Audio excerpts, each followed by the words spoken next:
Good morning class. आज इस lecture में हम स्टडी करेंगे इंटरनल एनर्जी। इंटरनल एनर्जी क्या होती है, उसका इक्वेशन क्या होता है और उसके एप्लीकेशन क्या होते हैं डिफरेंट टाइप्स ऑफ प्रोसेसेस में। ओके तो जैसे अगर हम थर्मोडायनेमिक्स की बात करें तो थर्मोडायनेमिक्स के अंदर हम किसकी स्टडी करते हैं, सिस्टम की।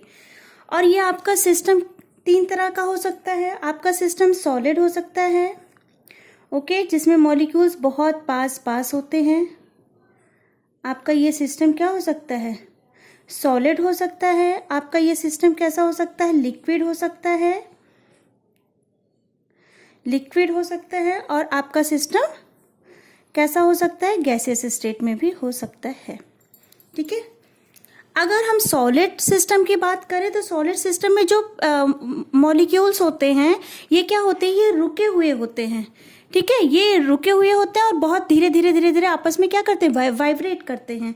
लेकिन अगर हम लिक्विड सिस्टम की बात करें तो इसके जो मॉलिक्यूल्स होते हैं सॉलिड के कंपैरेटिवली दूर दूर होते हैं और ये माइग्रेट करते हैं। और अगर हम गैस की बात करें तो इसमें बहुत ही ज़्यादा माइग्रेशन होता है, मतलब इसमें रैंडम मोशन होता रहता है। तो अगर हम बोलें कि हमें इस सॉलिड सिस्टम की टोटल इंटरनल एनर्जी क्या है, या इस लिक्विड की टोटल इंटरनल एनर्जी क्या है, या फिर इस गैस की टोटल इंटरनल एनर्जी क्या है, तो हम कैसे बताएंगे। तो वो हम कैसे बताते हैं, वो हम इंटरनल एनर्जी से बताते हैं। आइए समझते हैं इसको। सपोज हमने एक कंटेनर लिया, हमने लिक्विड फेज लिया, लिक्विड सिस्टम लिया और उसमें हमने एक थर्मामीटर डाल दिया। ओके मान लो सब पहले ये जो लिक्विड था ये कितना डिग्री सेल्सियस था, ये 100 डिग्री सेल्सियस था। ओके फिर हमने इसका थोड़ा सा टेम्परेचर डाउन किया और इसका अब क्या हो गया, ये 50 डिग्री सेल्सियस हो गया। और टेम्परेचर डाउन किया तो ये क्या हो गया, 20 डिग्री सेल्सियस हो गया। तो इसके अंदर हम क्या क्या बता रहे हैं, अगर हम नीचे से ऊपर जाएं तो हम क्या कह रहे हैं कि इस सबसे ज़्यादा एनर्जी किसकी है, इसकी है। उससे कम किसकी है, इसमें है। उससे कम किसकी है, इसकी है। ठीक है, तो यहाँ हमने क्या किया है, यहाँ हमने थर्मल एनर्जी के बारे में बताया है कि पहले टेम्परेचर इतना था, मतलब इसकी थर्मल एनर्जी 100 डिग्री सेल्सियस थी, उसके बाद इतनी हुई और उसके बाद इतनी हुई। तो यहाँ हम थर्मोमीटर से किसकी एनर्जी बता सकते हैं, थर्मल एनर्जी की। लेकिन हम यहाँ पर सिस्टम की इंटरनल एनर्जी नहीं बता रहे हैं, यहाँ हम थर्मोमीटर से इस पर्टिकुलर सिस्टम की थर्मल एनर्जी के बारे में बता रहे हैं।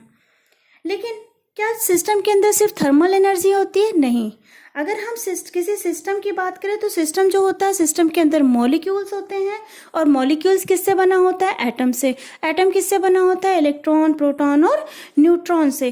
तो इन सब की, मॉलिक्यूल्स की या फिर एटम की या इलेक्ट्रॉन, प्रोटॉन, न्यूट्रॉन सबकी क्या होती हैं, ये सब किसी भी सिस्टम में रुके हुए तो होते नहीं। ये सब क्या करते हैं, ये सिस्टम में मोशन करते रहते हैं, मतलब मूव करते हैं। ऐसा तो है नहीं कि प्रोटॉन एक जगह पे रुका है या इलेक्ट्रॉन एक जगह पे रुका है या फिर एटम किसी सिस्टम में एक ही जगह पे है या फिर मॉलिक्यूल्स एक ही जगह पे है।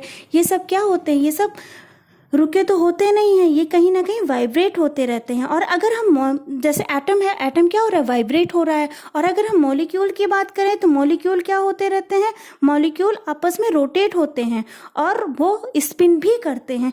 तो इस तरह अगर किसी सिस्टम के अंदर देखा जाए तो वहाँ पे बहुत ढेर सारी एनर्जी क्या होती हैं, वर्क करती रहती हैं टुगेदर। ठीक है, तो internal energy, total internal energy क्या हो जाएगी, इंटरनल एनर्जी को हम ई से या फिर यू, ठीक है, टोटल इंटरनल एनर्जी क्या हो जाएगी आपकी, टोटल इंटरनल एनर्जी आपकी क्या हो जाएगी, रोटेशनल भी हो सकती है, वाइब्रेशनल एनर्जी भी हो सकती है, ट्रांसलेशनल एनर्जी भी हो सकती है, थर्मल एनर्जी भी हो सकती है। मतलब ढेर सारी एनर्जी किसी भी सिस्टम के अंदर हो सकती है। मतलब इसको हम क्या बोल सकते हैं, वो n नंबर ऑफ एनर्जी किसी भी सिस्टम के अंदर हो सकती है। तो ये एनर्जी एक एटम की है। अगर सिस्टम की एनर्जी की यहाँ तो हमने जो ये एनर्जी हमने बताई, ये पर्टिकुलर एक एटम की बताई। ठीक है, और एक सिस्टम के अंदर हजारों, मतलब ढेर सारे क्या होते हैं, एटम होते हैं किसी भी सिस्टम के अंदर। तो क्या हम सारे एटम की इंटरनल एनर्जी कैलकुलेट कर सकते हैं, क्या ये हमारे लिए पॉसिबल है। तो ये हमारे लिए पॉसिबल नहीं होती है। तो हम क्या कह सकते हैं कि किसी भी सिस्टम की सारी एनर्जी का जो सम होता है, पॉसिबल तो है नहीं, लेकिन इंटरनल एनर्जी क्या होती है? इंटरनल एनर्जी किसी भी सिस्टम की सारी एनर्जी का जो सम होता है उसे ही हम क्या बोलते हैं? उसको हम इंटरनल एनर्जी बोलते हैं। ठीक है, तो और इंटरनल एनर्जी को हम किससे रिप्रेजेंट करते हैं? ओ यू से।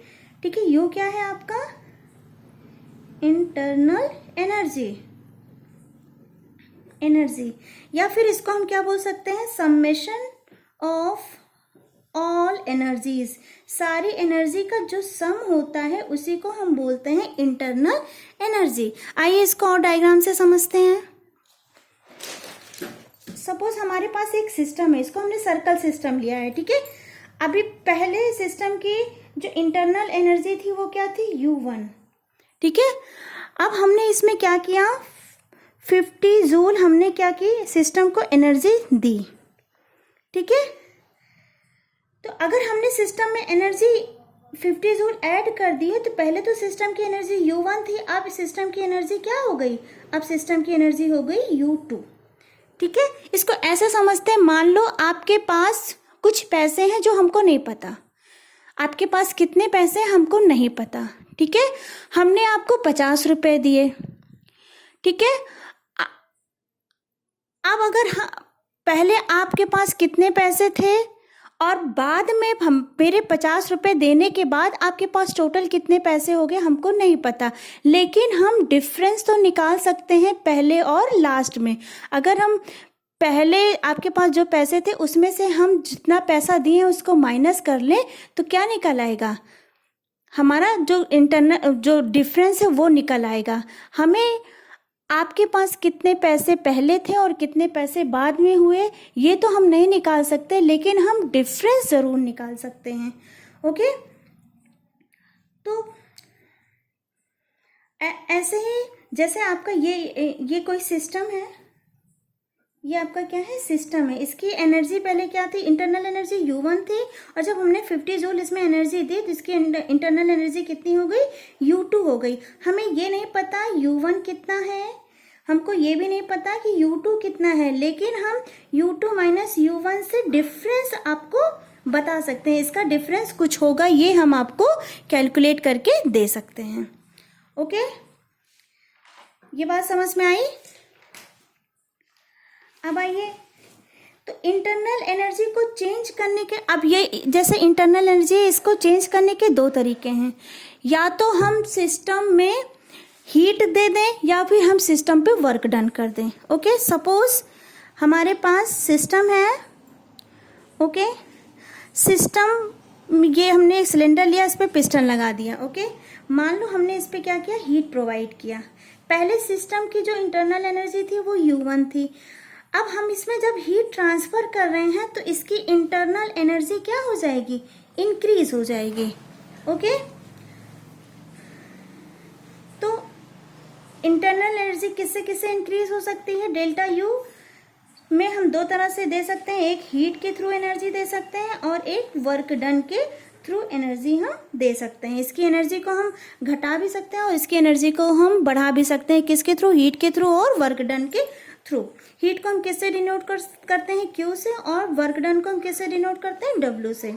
ओके, किसी भी सिस्टम में अगर इंटरनल एनर्जी बढ़ रही है या घट रही है तो क्या होगा? अगर किसी सिस्टम में इंटरनल एनर्जी बढ़ रही है या फिर घट रही है तो क्या होगा? आइए उसके बारे में देखते हैं। सपोज ये कोई सिस्टम है, हम सर्कल सिस्टम ही ले रहे हैं। ठीक है, ये आपका क्या है? सिस्टम है।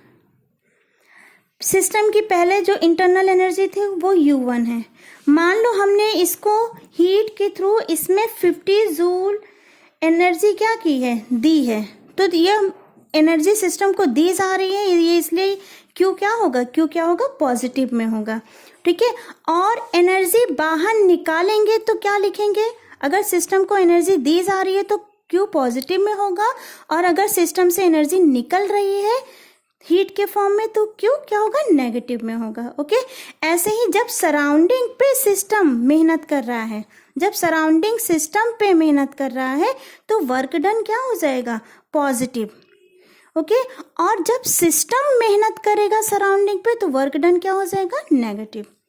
ओके बेटा, तो जैसे ये है सिस्टम, इस सिस्टम पे हीट के थ्रू कितने जूल की एनर्जी आ रही है, 50 जूल की, ठीक है। और सिस्टम भी इस पे वर्क कर रहा है और कितनी एनर्जी दे रहा है, 20 जूल का, ठीक है। तो टोटल इंटरनल एनर्जी क्या हो जाएगी, 50 तो वो हीट के थ्रू आई है और 20 क्या है, सराउंडिंग ने सिस्टम को दिया है, तो टोटल कितनी हो जाएगी, 70 जूल। ओके, तो इससे इसका क्या फॉर्मूला निकल के आ रहा है, delta U is equal to Q plus W. यहाँ पे क्यू भी प्लस में है और डब्ल्यू भी प्लस में है। मान लो हमने एक सिलेंडर लिया, यहाँ पे पिस्टन लगा हुआ है, मान लो यहाँ पे क्यू हीट जो है वो एनर्जी दे रहा है, ठीक है। केस 2 की बात करते हैं, वो तो केस 1 था, ये केस 2 है। मान लो केस 2 की बात करें तो यहाँ पे जो हीट है ये सिस्टम को एनर्जी दे रहा है, तो ये पॉजिटिव में होगा। और मान लो यहाँ पे सिस्टम इस पे वर्क कर रहा है तो ये डब्ल्यू पॉजिटिव होगा, और मान लो सिस्टम सराउंडिंग पे वर्क कर रहा है तो ये डब्ल्यू क्या होगा, नेगेटिव होगा। ऐसे ही अगर सिस्टम से हीट बाहर निकल रही है तो क्यों क्या हो जाएगा, नेगेटिव हो जाएगा। तो अभी इसको समझते हैं। जैसे मान लो सबने सराउंडिंग लिया, सिस्टम लिया सर्कल शेप में, और हमने इसमें जो हीट है वो कितनी दी, 50 जूल हीट दिया, और जो वर्क हो रहा है मतलब जो सिस्टम है वो सराउंडिंग को जो वर्क दे रहा है, मतलब सराउंडिंग पे जो वर्क डन हो रहा है तो क्या हो जाएगा, 20 जूल। और ये क्योंकि सराउंडिंग पे दे रहा है इसलिए क्या हो जाएगा, ये माइनस में हो जाएगा। तो अब हम अगर इंटरनल एनर्जी निकालेंगे डेल्टा यू, तो ये क्या हो जाएगा, 50, ये तो प्लस में जाएगा क्योंकि ये सिस्टम को दे रहा है और ये यहाँ सिस्टम से निकल रहा है, तो ये क्या हो जाएगा, -20। तो ये कितना हो जाएगा, 30 जूल। इससे इसका जो फॉर्मूला होगा वो क्या हो जाएगा, delta U is equal two plus Q minus W, ठीक है।